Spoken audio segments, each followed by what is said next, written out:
Berjumpa lagi dalam permenungan kita edisi Kamis 16 Februari 2023, Pekan Biasa ke-6. Bacaan-bacaan liturgi hari ini, bacaan yang pertama dari Kitab Kejadian bab 9 ayat 1-13 dan bacaan Injil dari Injil Markus bab 8 ayat 27 sampai 33. Allah telah melihat kehancuran bumi dan segala isinya setelah ia menurunkan air bah. Dan Allah rupanya sangat prihatin dengan itu. Allah melihat bahwa betapa hancurnya bumi dan segala isinya. Hakikat Allah sebagai Allah yang berbelas kasih seperti biasa muncul, timbul. Karena itu Allah berjanji kepada Nuh dan keluarga besarnya, bahkan bersama dengan binatang peliharaannya, binatang yang tidak haram. Allah berjanji bahwa tidak akan pernah lagi menurunkan air bah ke bumi. Seperti apapun manusia hidup. Saudari dan saudara yang terkasih, Allah lalu memberkati Nuh dan seisi rumahnya, keluarga besarnya, dengan binatang peliharaannya untuk berkembang biak, beranak cucu, memenuhi bumi. Berarti setelah kejadian yang menghancurkan, Allah memulai lagi hidup yang baru. Dan untuk sebuah kehidupan yang baru yang Allah mulai, Allah memulainya melalui keluarga Nuh. Keluarga besar Nuh menjadi sarana yang dipakai Allah untuk menciptakan baru bumi dan segala isinya. Saudari dan saudara yang terkasih, satu poin penting sebagai pelajaran untuk kita. Nuh dan keluarga besarnya, bahkan bersama binatang peliharaannya, telah menjadi sarana yang dipakai Allah untuk mencipta baru, untuk memulai dan menumbuhkan kehidupan yang baru bagi bumi dan segala isinya.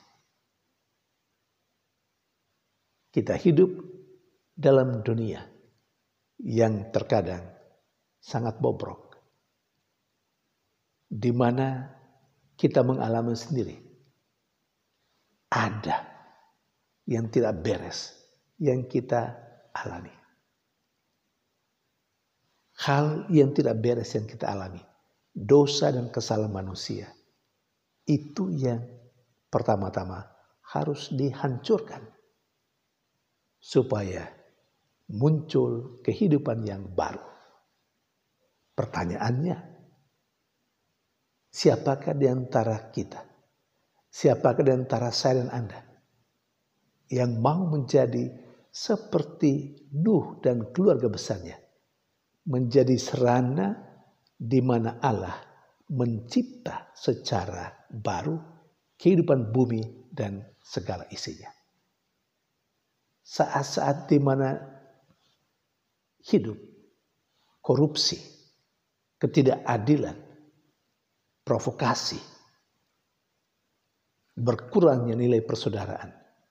Ketika saat-saat seperti itu dihadapi oleh kita, oleh manusia, siapakah di antara kita yang mau menjadi sarana di mana Allah membuat dunia yang seperti itu berubah menjadi dunia yang baru, yang penuh persaudaraan, dunia yang berkata jujur dan benar, bukan hoax, dunia yang penuh dengan persaudaraan tanpa membeda-bedakan suku, golongan, ras, agama. Saudari dan saudara terkasih, semoga kita mau dipakai oleh Allah menjadi sarana Allah menciptakan secara baru dunia dalam keseharian kita. Sementara dalam bacaan Injil, sesudah beberapa lama hidup bersama dengan para muridnya, sesudah para muridnya berada bersama dengan dia, berkeliling bersama dengan dia, mengalami hidupnya, Yesus coba bertanya kepada murid-muridnya bagaimana tanggapan orang di sekitarnya tentang dia, tentang dirinya. Dan para muridnya rupanya juga memasang telinga.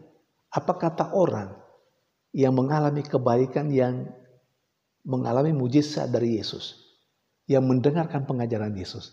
Apa kata orang tentang Yesus? Dan rupanya mereka memang mengenal atau mendengar itu. Karena itu ketika Yesus bertanya kepada mereka, apa kata orang tentang saya? Mereka spontan menjawab, engkau adalah Yohanes Pembaptis. Yang lain berkata, engkau adalah Elia. Atau yang lain lagi berkata, salah seorang dari para nabi. Apakah Yesus stop sampai di situ? Merasa cukup dengan jawaban itu? Tidak. Itu kata orang di luar sana. Rupanya Yesus mau supaya para muridnya sendiri yang sudah berkeliling bersama dengan dia, yang sudah hidup bersama dengan dia beberapa waktu, Yesus mau supaya mereka memiliki tanggapan tersendiri tentang dia. Bagi mereka, dia itu siapa? Karena itu Yesus bertanya kepada para muridnya, tetapi menurut kamu, siapakah aku? Petrus menjawab, engkaulah Mesias, anak Allah yang hidup. Saudari dan saudara yang terkasih, tepat sekali jawaban Petrus. Para murid yang direpresentasi oleh Petrus tahu siapa itu Yesus. Tetapi apakah Petrus mengerti siapa itu Yesus? Dia memang tahu siapa itu Yesus. Yesus adalah Mesias, anak Allah yang hidup. Mungkin juga demikianlah yang diketahui oleh para murid yang lain. Tetapi apakah mereka mengerti? Terbukti bahwa Petrus memang tahu siapa itu Yesus. Tetapi justru dia tidak mengerti siapa itu Yesus. Tahu tentang Yesus belum berarti mengerti tentang Yesus. Buktinya apa? Ketika Yesus berbicara tentang dirinya sebagai anak manusia, sebagai Mesias, Putra Allah yang harus menderita, dibunuh, tapi bangkit pada hari yang ketiga, Petrus menarik Yesus ke samping dan berharap dan mengatakan supaya jangan terjadi seperti itu. Lalu apa reaksi Yesus? Sambil memandang para muridnya, Yesus berkata kepada Petrus, enyahlah iblis. Engkau memikirkan apa yang dipikirkan oleh manusia, bukan apa yang dipikirkan oleh Allah. Saudari dan saudara yang terkasih, tahu belum berarti mengerti. Saya dan Anda mungkin tahu tentang iman kita, tapi banyak hal yang berhubungan dengan iman yang tidak kita mengerti. Kita mungkin tahu tentang kekatolikan, tapi banyak juga kita tidak mengerti bagaimana kekatolikan itu. Tahu belum berarti mengerti. Karena itu kita perlu belajar supaya kita tidak hanya sekedar tahu, kita tahu dan kita mengerti. Apa maksudnya? Kita harus mengerti. Kita mengerti tidak menurut apa yang kita pikirkan, apa yang kita mau, apa yang kita inginkan tentang iman kita, tentang Tuhan kita. Kalau kita mengatakan kita mengerti, berarti kita tahu apa rencana Allah dalam iman kita. Apa keinginan-keinginan Allah. Itu artinya kita mengerti tentang Yesus, kita mengerti tentang iman kita, dan kita mengerti tentang kekatolikan kita. Saudari dan saudara yang terkasih, Yesus merasa tidak cukup kalau para murid tidak mengungkapkan apa yang mereka tahu tentang Yesus dan kalau perlu apa yang mereka mengerti. Demikian juga Yesus mau tahu dari kita. Sejauh selama ini kita mengimani Yesus. Yesus mau supaya kita mempunyai jawaban tersendiri. Jawaban kita tentang siapa itu Yesus harus berdasarkan pengalaman hidup kita. Pengalaman pribadi kita dengan Yesus. Dalam keseharian kita. Siapakah Yesus untuk kita? Tidak hanya sekedar mengikuti teori-teori. Seperti yang dikatakan dalam kitab suci misalnya. Walaupun itu benar. Tetapi sejauh pengalaman kita yang kita alami. Sehari-hari. Dalam kehidupan beriman kita. Dalam relasi pribadi kita dengan Yesus. Yesus sesungguhnya siapa? Untuk kita.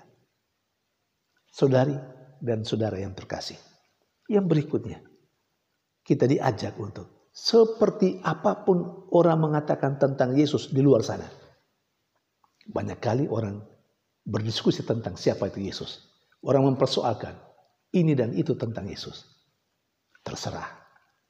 Bagi kita, apapun kata mereka di luar sana tentang Yesus. Bagi saya dan Anda yang percaya kepada Yesus. Kita harus mengerti siapa itu Yesus untuk hidup kita. Mereka mau mengakui kealahan Yesus, keilahian Yesus atau tidak, itu urusan mereka. Itu yang mungkin dalam bacaan Injil hari ini ditegaskan oleh Yesus. Itu yang dipikirkan oleh manusia tentang Yesus. Kalau mereka mengatakan Yesus cuma seorang nabi, Yesus bukan Allah. Itulah pikiran manusiawi. Itulah yang dipikirkan oleh manusia dan bukan yang dipikirkan oleh Allah. Kalau mereka membantah karena kalau Allah mengapa Yesus harus mati? Kalau Allah mengapa Yesus harus menderita? Kalau itu yang mereka katakan. Sekali lagi, itulah yang dipikirkan oleh manusia dan bukan yang dipikirkan oleh Allah. Saudari dan saudara yang terkasih, semoga iman kita tetap teguh. Tuhan memberkati.